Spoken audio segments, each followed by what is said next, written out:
ছোটবেলায় যেভাবে পড়তাম ভার্সেস বড়বেলায় যেভাবে পড়ি। ছোটবেলা। মা আজকে যদি আমি ভালো করে পড়ে নিই তাহলে আমাকে ঘুরতে নিয়ে যাবে তো সন্ধ্যাবেলা? হ্যাঁ যাবো, আগে ভালো করে তুই পড়। আচ্ছা তাহলে আজকে আমি ভালো করে পড়ে নিচ্ছি, ঠিক আছে?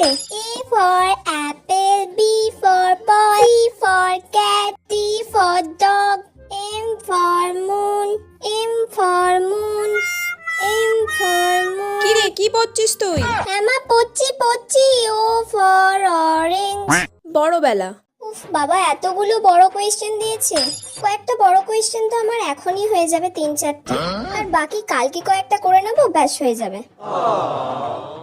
আরে তুই এত আস্তে আস্তে বিড়বিড় করে কি পড়ছিস, কিছু শুনতে পাচ্ছিস? আরে আস্তে আস্তে পড়লেই ভালো করে পড়া মুখস্থ হয়, আমার ওরকম জোরে জোরে পড়লে পড়া মুখস্থ হয় না। ব্যাস অনেকক্ষণ পড়ে নিয়েছি, এবার একটু ফোনটা নিয়ে ঘাঁটি। ফোনটাও ভাববে আমি ওকে ছাড়া এতক্ষণ আছি কি করে।